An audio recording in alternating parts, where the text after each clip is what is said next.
Good evening. I'm Andy Thayer with the Gay Liberation Network, and our guest tonight is Missy Lorenzen from Join the Impact. And we're very pleased to have Missy here because she and many other Join the Impact people have been working with the Gay Liberation Network to put on a very important event tomorrow.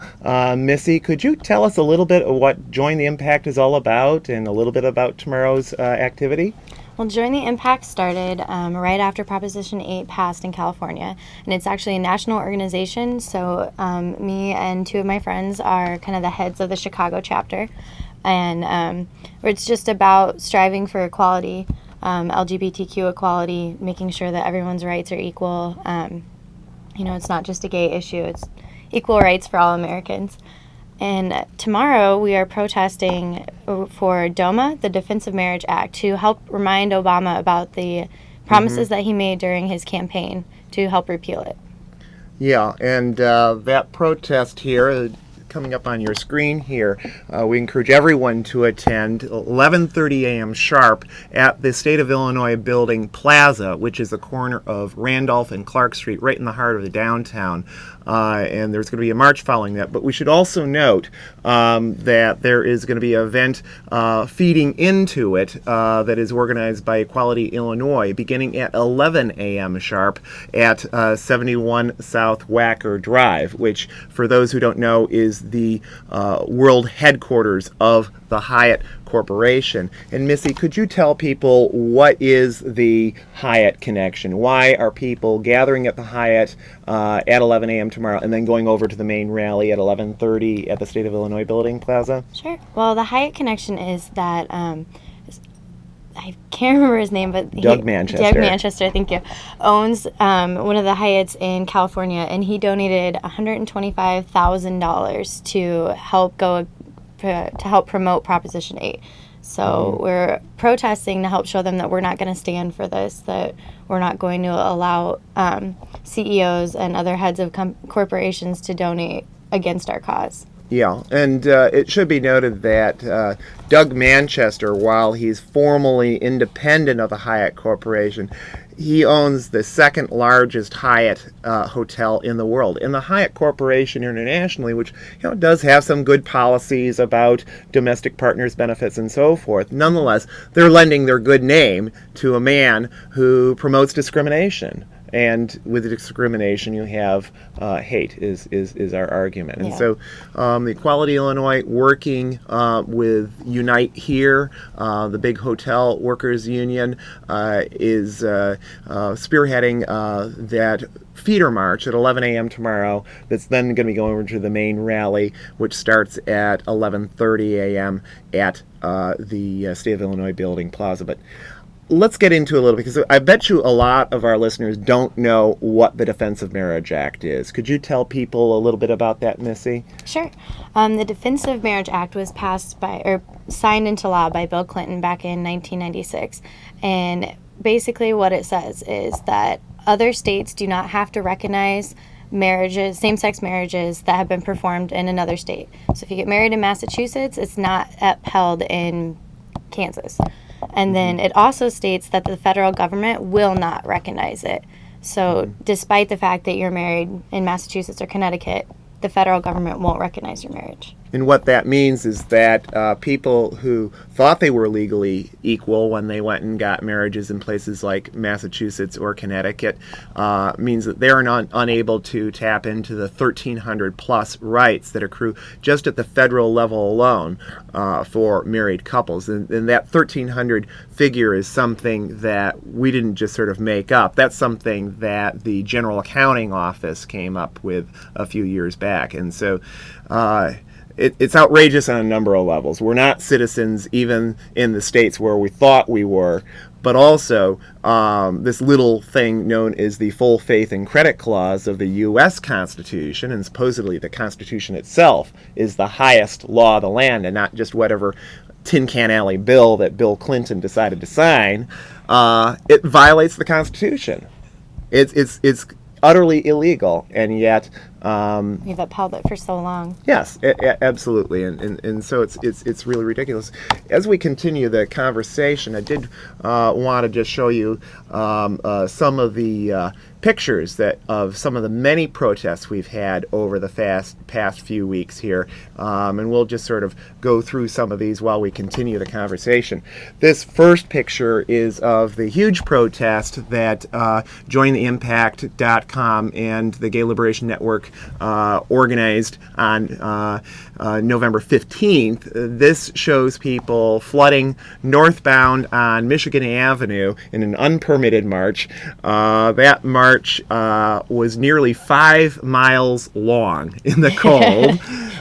Most of it in the streets, most of it without a permit. I think it demonstrated just how passionately people feel about the lack of equal rights. Here's another picture here of a more recent event. This was an event that we held at the Cook County Marriage License Bureau at 118 North Clark Street. That would have been in late December, if I remember correctly. And this is where we are downstairs at the Cook County Marriage License Bureau with all those wonderful separate church and state signs.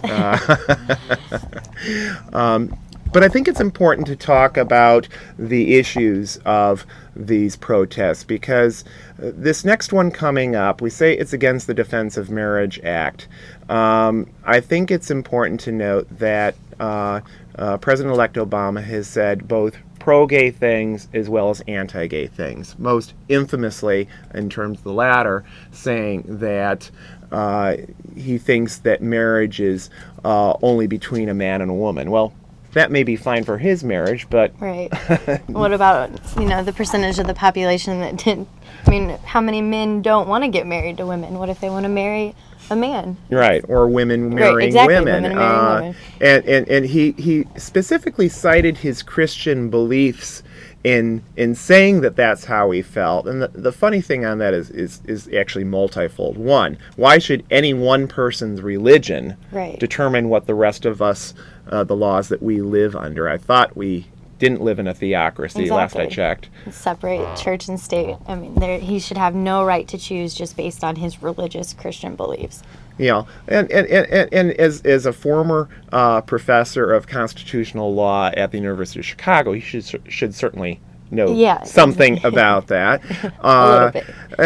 And ironically, that when his own parents married an African man and a white woman, interracial marriage was illegal in about half of the U.S. states. But the whole thing about Christianity I find so amusing because, in biblical times, the typical marriages were not a man and a woman and 2 kids or whatever. It was, polygamy. Right. It was women are literally owned by their husbands. 14-year-old girls marrying 80-year-old men. Yes, being sold into it by their parents. Yes, exactly. So this whole idea that, we've got to follow traditional marriage. Well, what is traditional marriage? If you want to go right back to the time of the Bible, oops. Right.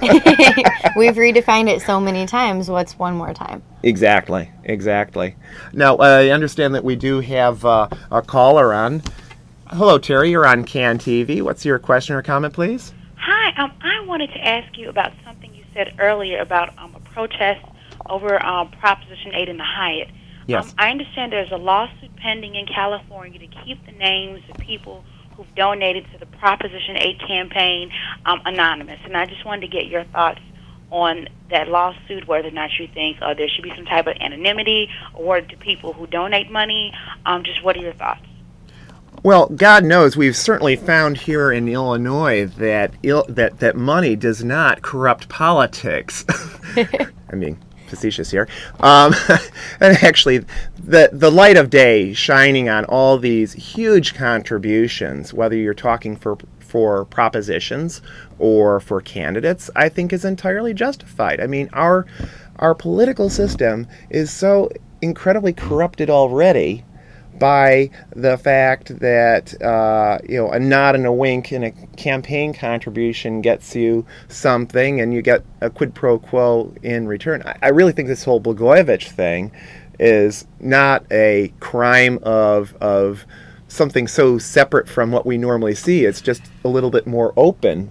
Right. I mean, and the fact that our religious right opponents apparently want to make their donations to influence public policy anonymous, I think really shows what their agenda is. They're afraid to be caught out as bigots, and the rest of us who don't have millions of dollars or hundreds of thousands of dollars to pour into various initiatives should at least be able to decide where we're going to shop and where we're not, based upon some good information. Exactly. I mean, and with the Freedom of Information Act, everything is public. If telemarketers can get our phone numbers, why can't we find out who's donating money to spread hate? Yeah. I mean, this is about taking away our equal rights. So, fortunately, at least in terms of Proposition 8, the cat's out of the bag, and that some people have posted this information so that we knew, for example, that the CEO of Century Theater up in Evanston, a guy by the name of Alan Stock, gave nearly $10,000 of his own money to promote Proposition 8, and as a result, the Gay Liberation Network and JoinTheImpact.com were able to have a very successful protest a few weeks back, about 500 people, and inform theater goers that that's probably not the best place where they want to spend their money if they support equality. So it's pretty insulting that they would try to... I mean, I just find it amazing in the days of Blagojevich and politics that someone could even be talking about keeping that kind of information private. But one thing I think that we need to talk about in terms of just this whole protest coming up tomorrow is how we're going to get real change in this country. There's been a lot of talk about it, unfortunately, on a number of issues, whether you're talking about peace issues or whatever. A number of Obama's cabinet picks are... To say that they're not promising is an understatement. To say that his silence about the slaughter of Gaza, the attacks on schools, just the other day, 2 UN schools killing over 40 civilians. The UN itself said, look, this was just civilians here, and we told the Israelis that Obama is silent about that. What does that say about his promises to the gay community? What do you think, Missy? I think it makes me a little nervous. It's like he's afraid to come out and take a stance on something that he thinks is going to upset a portion of the population. And I think that being in such a leadership position that he's in, I mean, he's the president-elect. In 2 weeks, he's going to be our president. He needs to come out and take a stance and not care, what certain people are going to think either way. And I think that he also needs to listen to certain populations that are maybe angry about things that he's done. And when you're saying what are the next steps, what's going to get something done, I think a big thing that we need to do is start talking to our legislatures. We need to call up our legislative officials and tell them, this is how I feel, and I voted for you, so you need to do what I want. You're supposed to be representing me, and they're not. They're not representing the whole population. They're representing the ones who they want to, and that's just not right. And I think, frankly, the Rick Warren appointment to do the invocation at Obama's inaugural was a reflection of the fact that our own community has not heretofore pressed Obama about things like his failure to endorse equal marriage rights for our community. That the old slogan from Frederick Douglass, the great anti-slavery leader, is that power concedes nothing without a demand. And the fact of the matter is that our community has not been demanding of candidate Obama or President-elect Obama that he fulfill his promises. And I think even the most liberal politicians, of which I wouldn't really, if you look at his positions, Obama's not one of them. Right. Even the most liberal politicians will not fulfill their promises, and they are really, really pushed and backed into a corner. And too often what happens is that you have a liberal politician get into office, and progressive people think, well, we've done our thing and we can go home now. And thus the only pressure on those politicians is coming from the right. That's what we saw with President Clinton. Right. And it was very devastating for our community. That's how we got the Defense of Marriage Act. And Clinton felt so little pressure from our community that he bragged about his signing of DOMA into law on Christian right radio stations in the weeks following that bill's passage. So I think we have to learn from our mistakes in the gay community. It's not so much blaming this or that politician. If we're not getting them to do the right thing, regardless of what party they're, I'd say the problem is with our community not being active. That's the exciting thing about the post-November 4th protests against Prop 8, is we're finally doing the right thing. They have to hear our voices. If we keep yelling, then they're going to have to hear us and listen to us. Yeah, and I mean, the Gay Liberation Network, we've been around for 10 years. We've been doing this for 10 years, and much of that time, it's felt like we were lonely voices in the wilderness. And it's just fantastic to see many people waking up and saying, look, our established leaders in the gay community have failed us. We need people like jointheimpact.com. We need other folks just coming out into the streets and demanding change. And so this is now, I think, a real time of hope, because people are not sitting back and waiting for the rights to be given to them. I believe that we've got another caller here. Mike, you're on CAN TV. What's your question or comment? Well, my comment is that I've been a supporter of the GLN for a long time. I didn't realize that you, in fact, were pro-Palestinian. I think that I happen to be pro-Israeli, and I visited Israel. I saw wherein the members of the various Palestinian organizations like Hamas have deliberately set up, their rocket firing and everything else in schools, in hospitals, etc., because the Islamic, death is a martyr is an honor, and so they're honoring these people. Whereas in Israel, they'll trade one guy for 100 Arabs to save a life. So they have a different attitude toward those things, and a lot of these places are set up deliberately so that pictures can be sent to the United States showing the kids getting maimed and injured and hurt and killed. And of course, you're not mentioning at all that for the last 2 years, they've been bombing Israel. Okay, caller, I think you should also mention that Israel has been expanding its settlements for the last several decades, since 1967, despite all sorts of solemn promises. And if you think the United States is hated in a place like Iraq, where we've occupied for only 6 years, just think how you would feel about an occupation of 6 decades, which is what it's been for the Palestinians. And I think you should also note that I find it very interesting that you say, well, you visited Israel and so that you knew that that these rockets were being set off from schools and so forth.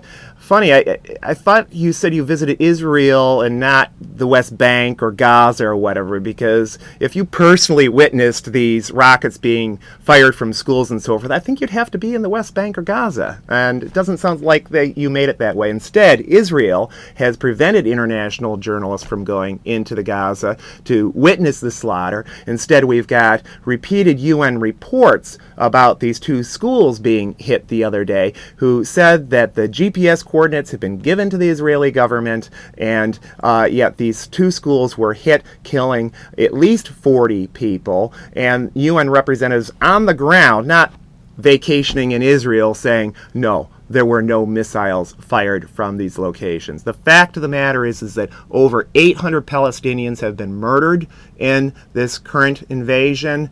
There have been about a half a dozen Israelis killed, and that's tragic.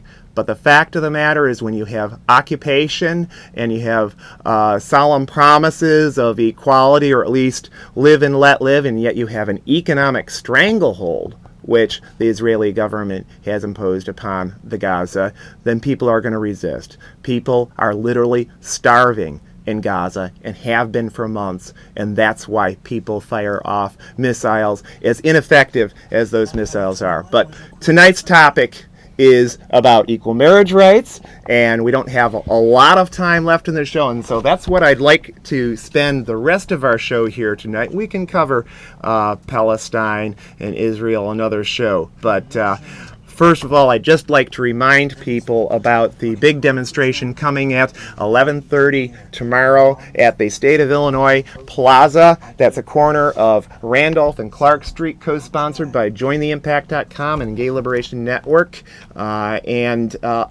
This is an event we haven't talked about just yet, but coming up. If you can't make tomorrow, please make the time to attend our annual Freedom to Marry Day, Valentine's Day, Saturday, February 14th, 11 a.m. in front of the Cook County Marriage License Bureau at 118 North Clark Street in Chicago. Just a few other quick announcements here. Oh, there's about the rally again.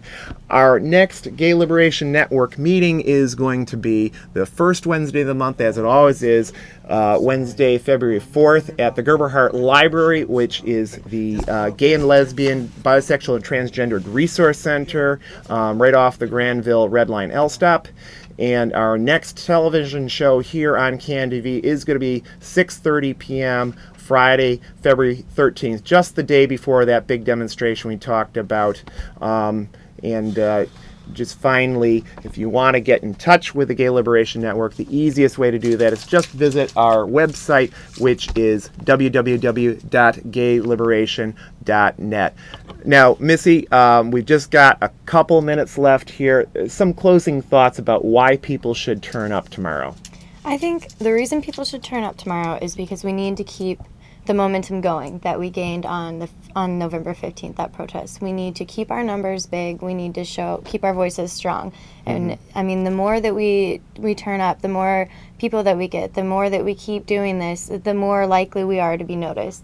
You know, specifically mainstream media has been ignoring us, and until the big protests. Right. And if there's large numbers of us, then they can't ignore us. And when people hear our voices, then they learn our side, and, maybe they'll start to think a little bit differently. Well, and that's what changes public opinion. We found this in the anti-war movement, the purpose of some of the big anti-war protests, such as one that just happened in downtown Chicago today against the Israeli invasion of Gaza. That's about changing public opinion.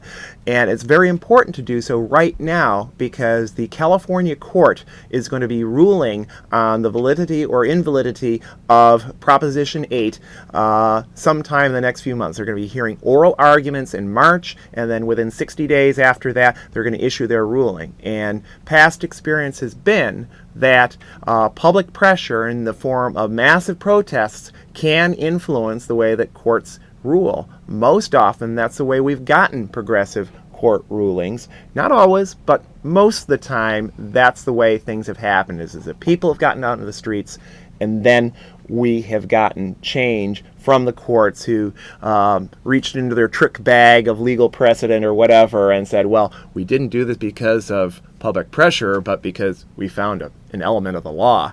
So anyway, we encourage you to be out there tomorrow, 11:30 a.m., State of Illinois Building Plaza. This has been Andy Thayer with Missy Lorenzen. Thanks for watching tonight, and we'll see you again in a few weeks. Good night now.